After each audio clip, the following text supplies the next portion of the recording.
Merhaba arkadaşlar, kanalıma hoş geldiniz. Bugün sizlerle birlikte kağıt ipten çanta yapacağız. Benim Instagram videolarımda da sık sık paylaştığım renkli çizgili çantam var. Onu yapacağız beraber. Tığ numaram 3,5.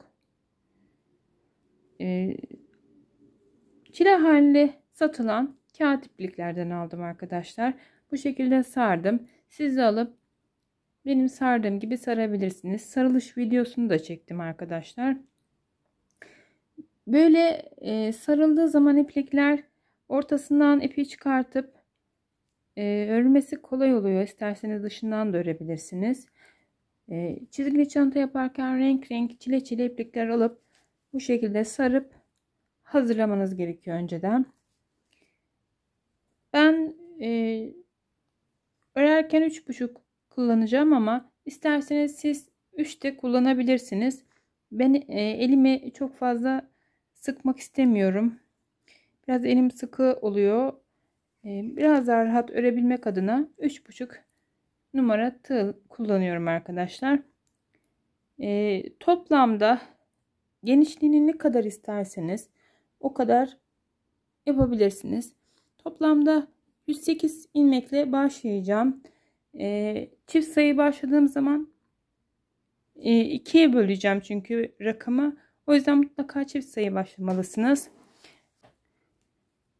Enini çantanın eni 40-45 arası. Boyu da 35 santim gibi oluyor arkadaşlar bittiğinde. Tabi bu sizin elinizin sıklığına, tığ numaranıza, kullandığınız ipin kalınlığına göre de değişebilir. Kendiniz ne kadar istiyorsanız o kadar boyutunu ayarlamalısınız bu çantada. Standardımız yok yani. Örgüme başlarken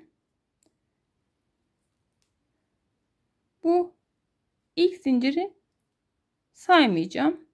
Bunun üzerine toplam 108 tane zincir çekeceğim. Bu 108 tane çektiğim zincirin üzerine artı bir tane daha fazladan zincir çekeceğim arkadaşlar. 108 tane zincirimizi çektik, kabul edelim. Bir tane fazladan zincir çektim ve dönüyorum. Bu arkadaki düz çizgilere batacağız. Hemen sık iğnemi yapıyorum. Arkadaki düz çizgilere batarak sık iğne örüyorum.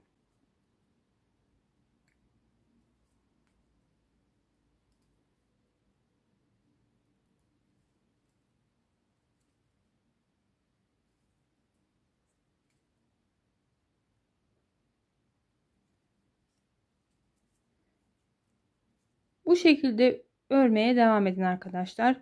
Sıra sonuna gelelim. Bütün sırayı sık iğne yaparak ördüm arkadaşlar.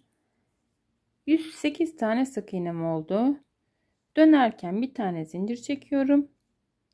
İyice sıkıştırıyorum ve dönüş yapıyorum. Hemen dibine batıyorum arkadaşlar. Ve bu şekilde sık iğne örmeye devam ediyorum. Kağıt iple örerken çok sıkıştırmamak lazım elimizi. O yüzden 3 milim ya da 3,5 milimden daha büyük ya da daha küçük tığ kullanmayın. Ortalama bu numara yapacağınız kağıt ipliklerde yeterli olacaktır. Tabi çok daha kalın bir şey yapacaksanız daha büyük numara tabii ki de kullanabilirsiniz. Bu şekilde ben toplam 4 sıra öreceğim. Her seferinde bir zincir çekip burada iyice sıkıştırıp tekrar döneceğim. Arkalı önlü 4 sıra boyunca öreceğim arkadaşlar. Gördüğünüz gibi örgünün üst kısmı alt kısmı aynı. Şimdi ben bu örgüyü toplamda 108 tane sık iğne yapmıştım. Bunu tam ortadan böldüm. Ortaya 12 tane sık iğne girecek şekilde ortaladım. Toplam 1, 2, 3, 4, 5, 6, 7, 8, 9, 10, 11, 12. 12 tane sık iğneyi ortada bıraktım. Ve bu şekilde bölmüş oldum. Toplam genişliği de arkadaşlar 73 santim. Ben burada dönüşlerde bir zincir çekiyorum. Çünkü burayı iyice sıkıştırmak istiyorum. Zincir çektiğiniz için örgünüzün sayısını arttırmayın sakın. İsterseniz kafam karışıyor derseniz hafif buraya gevşetip tekrar buraya batıp bu şekilde de sık iğne yapabilirsiniz. Ben böyle de yapıyorum. Zincir çekerek de dönüyorum. Çünkü bu özellikle zincir çektiğimde buraları sıkıştırmış oluyorum. Burası gevşek olmasın. Çünkü üst kısmında tekrar öreceğim burayı. Ve delik kalsın istemiyorum. Zincir çektim. Aynı yere döndüm. Tekrar bakın örgüme sık iğne olarak devam edeceğim. Burada küçük bir püf noktası söyleyeceğim size arkadaşlar. Bütün kağıt iplikler için geçerli. Her ördüğünüz sırada şu şekilde çekiştirin. Her örgünüzün sırası bittiğinde bunu mutlaka yapın. Çünkü bir önceki sırada tam örgünüz yerine oturmayabilir. Bu çekiştirerek el ütüsü yapmış oluyorsunuz. Ve örgünüz tam oturması gerekiyor. Üst sırayı ördüğünüz zaman alttaki sıkışıklık orada kalıyor arkadaşlar. Bir orantısızlık oluyor örgüde. Diğer pamuklu iplikler gibi değil bu kağıt maalesef. Örerken mutlaka her sırada çekiştirmeniz gerekiyor. Bir süre ördükten sonra mutlaka durup bakın şöyle bir buruşukluk oldu burada. Hemen burayı böyle yapıp düzeltmeniz lazım. Bütün örgümüz bu şekilde sık iğnelerden oluşuyor. İsterseniz tek renk iplikle bile bu çantayı örebilirsiniz. Geldik 47. sırayı 47. sık iğnemi ördüm. 48. sık iğnemi de örüyorum. Ve artık bu iğnemi çıkartayım. Bu işaretleyiciler burada çok işe yarıyor arkadaşlar. Şimdi 48. ilmeği ördüm. Arada 12 tane sık iğnem var. Hemen bir tane zincir çektim. Bunu burada sıkıştırdım ve geri dönüyorum. Aynı deliğe hemen batıyorum. Bu şekilde yan duvarlar yapacağız arkadaşlar. Burada bu şekilde geri döndüm. Sıra sonuna kadar yine bu şekilde örüyorum. Bir sık iğne önden, bir sık iğne sırası da arkadan olacak şekilde bu çantamızı hep bu şekilde örüyoruz arkadaşlar. Evet, sıranın sonuna geldim. Yine aynı şekilde bakın sıra sonuna batarken şu şekilde batmayın. Mutlaka bu şekilde batın arkadaşlar. Battık. Buraya sıkıştırıyoruz. Bir zincirle sabitliyoruz ve dönüyoruz. Böylece burası gevşek olmuyor. Ve yine bu şekilde döndük ve örgümüze devam ediyoruz. Bu bakın düzdü gene. Hemen elimle şöyle düzelttim. Bütün örgüm düzenli bir şekilde oturdu yerine. Buraya geldiğimde tekrar döneceğim. Toplamda burayı 4 sıra yaptım. Burayı da 6 sıraya öreceğim arkadaşlar. Toplamda 10 sıra olacak. Evet, örgümüzü toplam 10 sıraya örmüş olduk. Bir zincir çekiyorum ve burada ipliğimi keseceğim arkadaşlar. Keseceğim ipliğin boyunu da 1,5 metreye ayarladım. O şekilde keseceğim arkadaşlar. Bunu dikmek için kullanacağım. Bu şekilde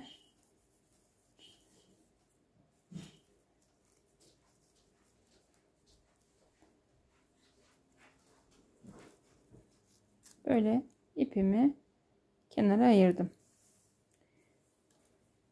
Örgümün bu kısmı bitmiş oldu.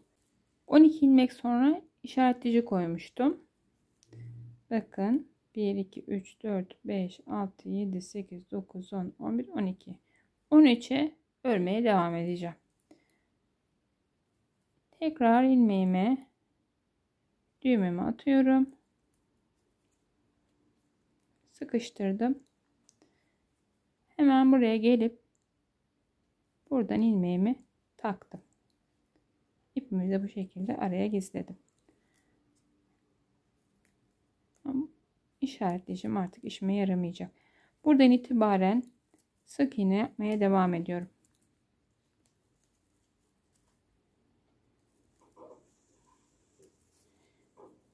Bakın, aynı buraya uyguladığımın aynısını buraya uygulayacağım. Toplam 6 sıra öreceğim. Burada ipliği uzun bırakmayacağız arkadaşlar. Buradaki gibi bırakmayalım. Kesip bırakalım. 6 sıra örüp görüşelim. Ve örgümüzün sonuna geldik arkadaşlar. Burada bir zincir çekip ipimi kısa şekilde keseceğim.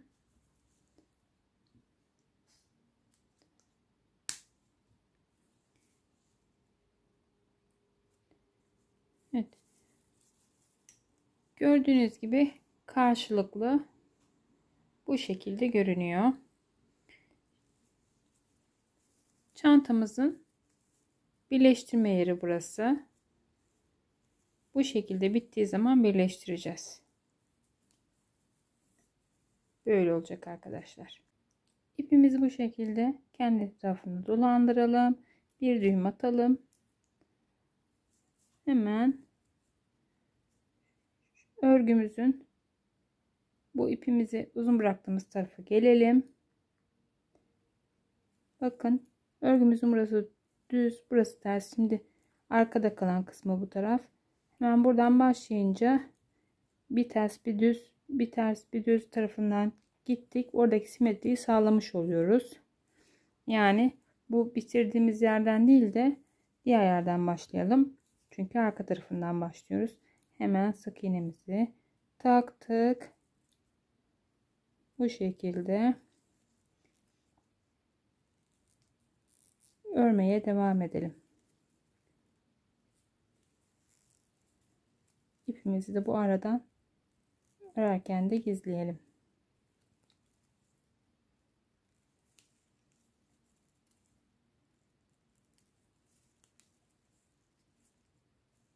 Bu şekilde ikişer sıra, ikişer, üçer, dörder sıra, beşer sıra istediğiniz gibi renklerinizi ekleyebilirsiniz.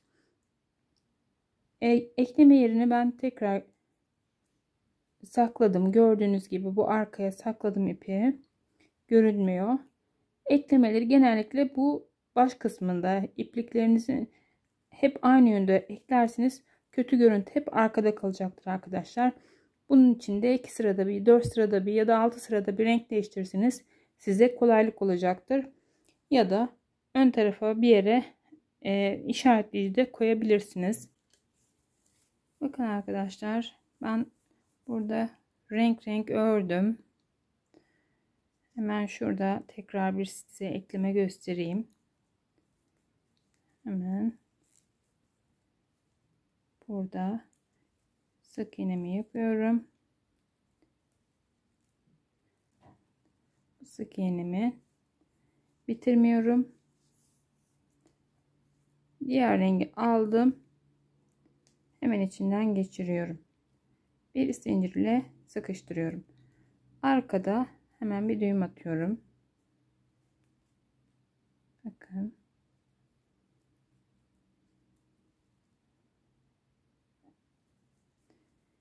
Ve bu ipliklerimi bu şekilde çevirdiğim yerde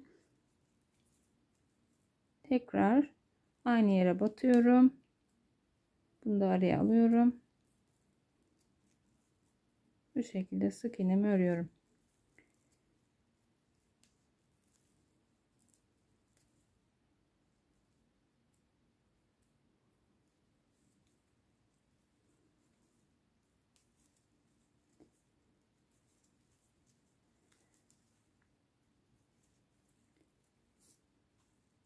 Gördüğünüz gibi hep bu ekleme yeri arkada kalıyor. Her seferinde 2 sırada bir eklerseniz ekleme yeriniz hep arkada kalacaktır. 3 sırada bir eklerseniz de çevirirken ona dikkat edin. Bu şekilde her seferinde ekleme yerleri bu şekilde kalıyor arkadaşlar. İstediğiniz kadar örün bu ana renkten sonra. Ben bu ana rengi 4 sıra sonra 6 sırada diğerini ördüm. Gördüğünüz gibi. Renkli kısma geçtiğim zaman da 60 sıra yapacağım. Yani ikişer ikişer sayarsanız 1, 2, 3, 4, 5, 6, 7, 8, 9, 10, 11, 12, 13, 14. Yani bu şekilde 60 sıra ördükten sonra tekrar burada uyguladığımız kapatmayı yapacağız. Evet arkadaşlar, bu şekilde renk geçişleriyle toplamda bu renk geçişlerini ikişer sıra, dörder sıra, istediğiniz sayıda tabi yapabilirsiniz siz. Renk uyumunu kendinize göre ayarlarsınız. Yan tarafı bitirmiştik. Bundan sonra bu kısmı başlamıştık. Renk değiştirerek devam ettim. Toplamda burayı renkli kısmı 60 sıra yaptım. Tekrar geldim. Tam 4 sıra daha kahverengi yaptım.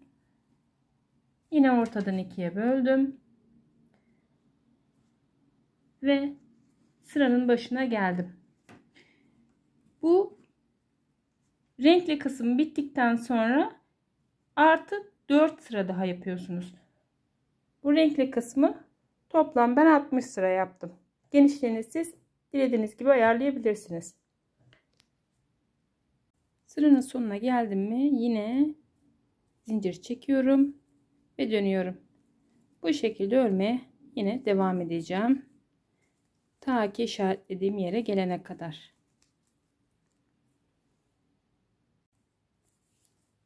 %48. ilmeğime geldim. Artık işaretleyicimi çıkartıyorum.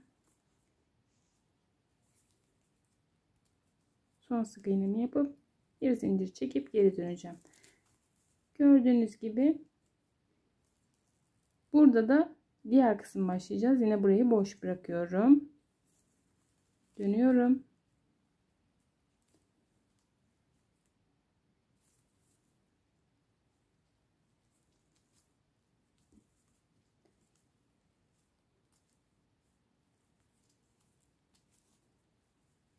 Bu şekilde 6 sıra gidip gelip bu sırayı da yapacağız. Her seferinde bir zincir çekelim. Dibine batalım. Zinciri burayı iyice sıkıştırmak için yapıyoruz. Gevşek kalmaması için. Daha sonra 6 sıra sonra yine buradan ilmek çıkarıp bu tarafı yapacağız arkadaşlar.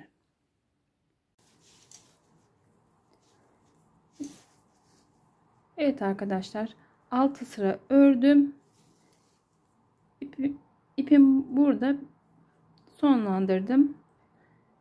1,5 metre kadar ipim burada uzun kestim. Bunu dikmek için kullanacağız. Yine aynı yönde buradan tekrar ilmek alacağız. Yine diğer tarafta yaptığımız gibi bir zincir çekiyorum. Hemen bu işaretleyicimin olduğu yere gireceğim. Tam 12 tane ilmek bırakmış olmam gerekiyor. 1, 2, 3, 4, 5, 6, 7, 8, 9, 10, 11, 12. 12 burası. 13. yerden başlayacağım. Yani buradan. İşaretleyicimi hemen çıkartayım.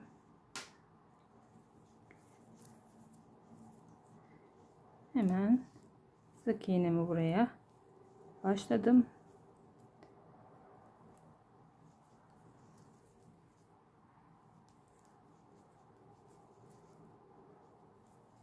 İpimi de saklıyorum. Bu şekilde Burada olduğu gibi 6 sırada bu tarafa örelim. Burada püf noktamız el ütüsü yapmak arkadaşlar. Bu şekilde her sırada örneğimizi yerleştirelim. Bu en önemli püf nokta. 6 sırada burada örelim. Daha sonra dikeceğiz arkadaşlar. Bu şekilde ördük arkadaşlar. Her iki kulakçığı da yaptık. Örgümüz 42 43 santim kadar oldu. Yine isterseniz boyunu da ölçelim.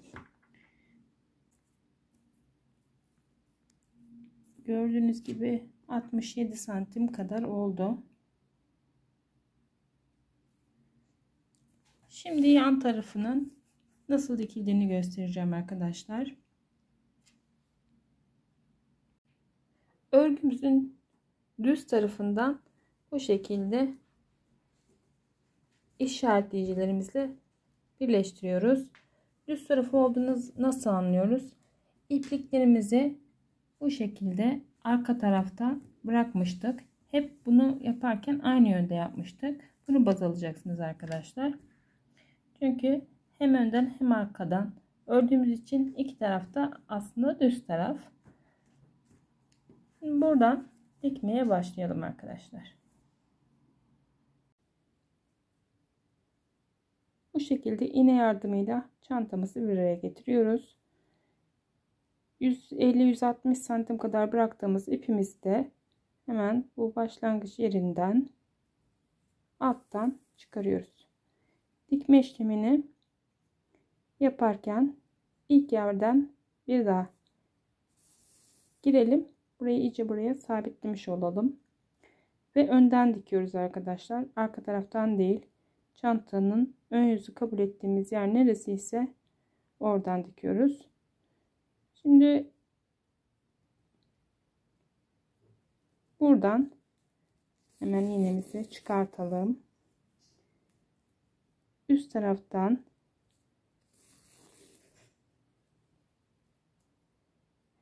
hemen alt taraftan bu sık iğnelerin boşluklarından çıkarıyoruz. Üst taraftan aynı şekilde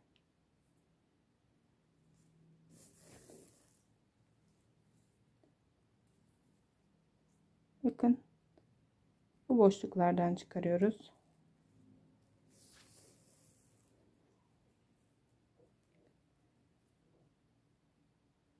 Üst taraf bu şekilde.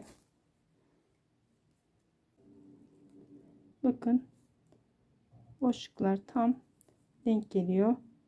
Hemen alt taraftan diğer bittiği yerden iğneyi tekrar takıyoruz. Bu şekilde.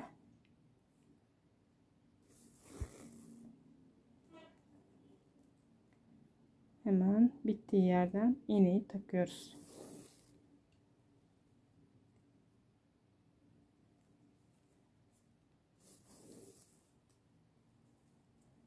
Ön taraf gördüğünüz gibi örgü yönünde bir dikiş oldu. Arka tarafı da bu şekilde görünüyor arkadaşlar. Gösterdiğim gibi sonuna kadar dikin. Sonunda tekrar görüşeceğiz. Sonuna kadar diktim. Sonunda yine bu şekilde diktim. Buraya bir kere daha batırıyorum iğnemi. Burayı iyice sabitlemiş oldum. Daha sonra buradan ipimi şu şekilde yürütüyorum. İpimi buraya getiriyorum arkadaşlar. Gördüğünüz gibi şimdi buraya dikmemiz gerekiyor. Bunun için de ipimi buraya aldım. Hemen yine karşılıklı aynı diğer tarafı da yaptığımız gibi dikiyoruz.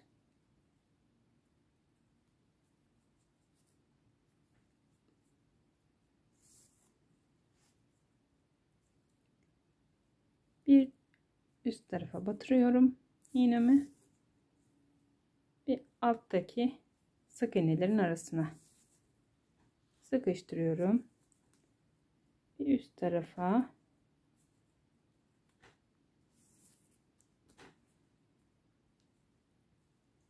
bir de burada.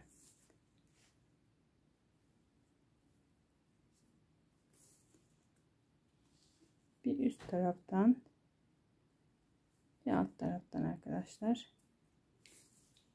Aynı şekilde karşılıklı dikiyoruz. Hem kamerayı ayarlamak hem göstermek inanın çok zor.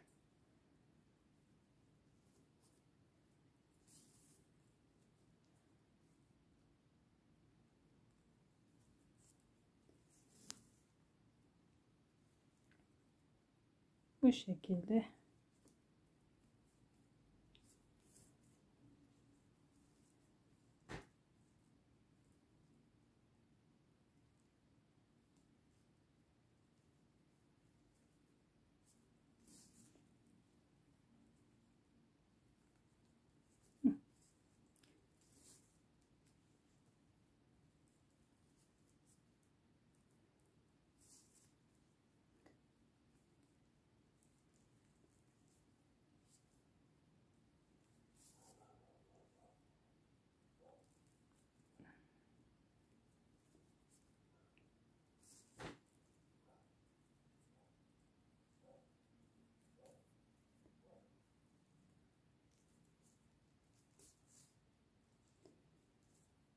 şimdi sona kadar diktik.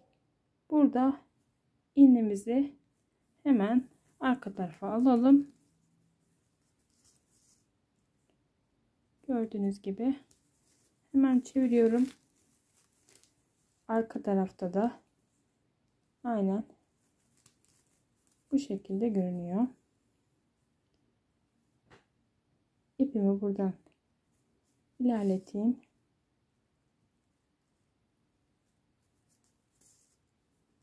Hemen burada bir düğüm atayım. Ve işim bitsin. İsterseniz buradan böyle yaparak ipimi yürütürüm. Bundan sonra kesebilirim. Evet, bu kadar arkadaşlar. Bu işlemin aynısını diğer tarafı da yapın. Üst tarafının yapımında görüşelim. Dikişimiz bittiğine göre şimdi çantamızın üst tarafını yapalım. Önce zincirli ipimizi sabitledik. Çantamızın üst tarafını alalım. Tam bu ortasından sık iğnemizi yapmaya başlayalım. Şimdi sık iğnemizi batırdık. Bu şekilde yapıyoruz. Hep bu deliklere yapalım sık iğnemizi.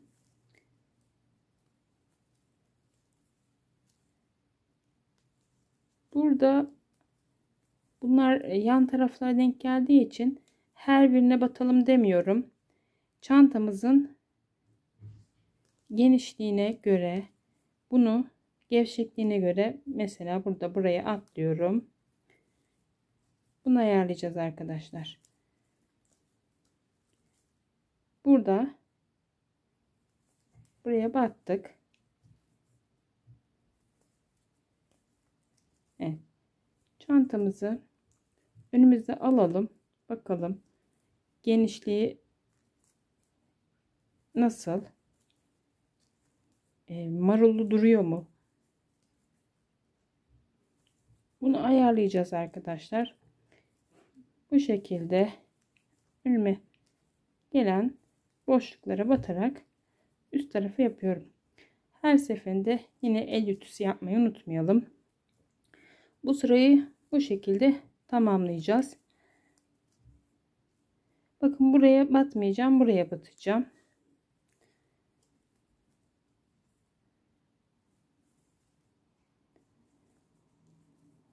Burada yine buraya atladım. Yoksa her yere batmaya kalkarsak bu sefer sık iğne sayımız fazla olacak ve ağız kısmı geniş olacak arkadaşlar. Mesela buraya atlıyorum yine. Yanları dönerken zincir çekip iyice sıkıştırıp dönmemizin nedeni ağız kısmının gevşek olmasını istemediğim içindi.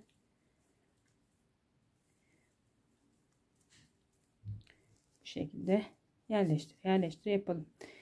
Evet, bu sırayı yaparken dönüşte yine buraların her rengin diğer renge bu şekilde denk gelip gelmediğine dikkat edelim. Üstlerine oturuyor mu diye.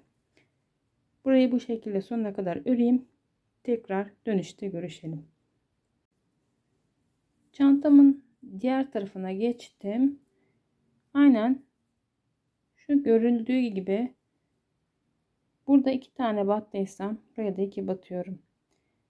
2 battıysam 2 battım. 3 battıysam bu tarafa yine 3 battım. Yani buranın simetriliğini sağlamamız gerekiyor. Birebir uyumunu karşılamamız gerekiyor arkadaşlar. Bu şekilde buna dikkat edelim. Hep yere koyalım. Bu buna denk geldi mi devam edelim. Çünkü çantanın bir tarafı gevşek, bir tarafı daha dar olmasın. Sıranın sonuna geldiğimizde bu şekilde batıyorum. Kaydırma yapıyorum. Bir üst sıraya zincirle çekerek ilerleyebilirim. İsterseniz bu şekilde devam edin. Ancak ben burada da ters düz ördüğümüz için yine ters örmek istiyorum. Döndüm. Arkaya battım.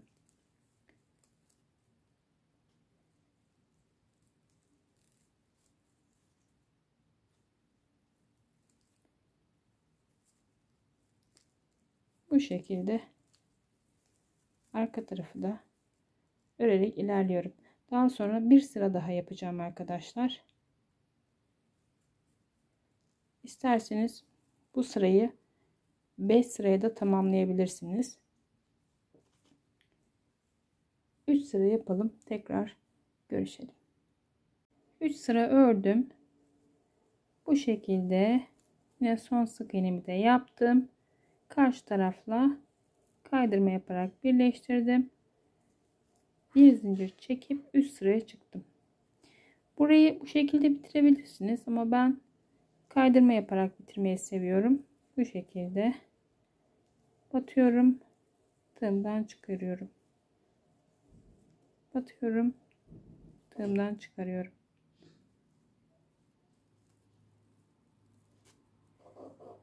Son sırayı bu şekilde yapalım arkadaşlar.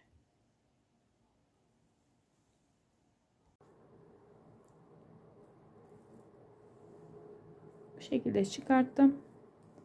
Hemen bir iğne yardımıyla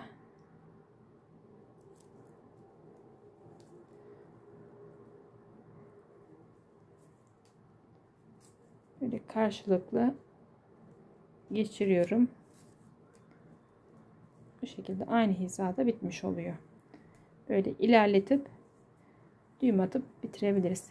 Çantamız bitti arkadaşlar.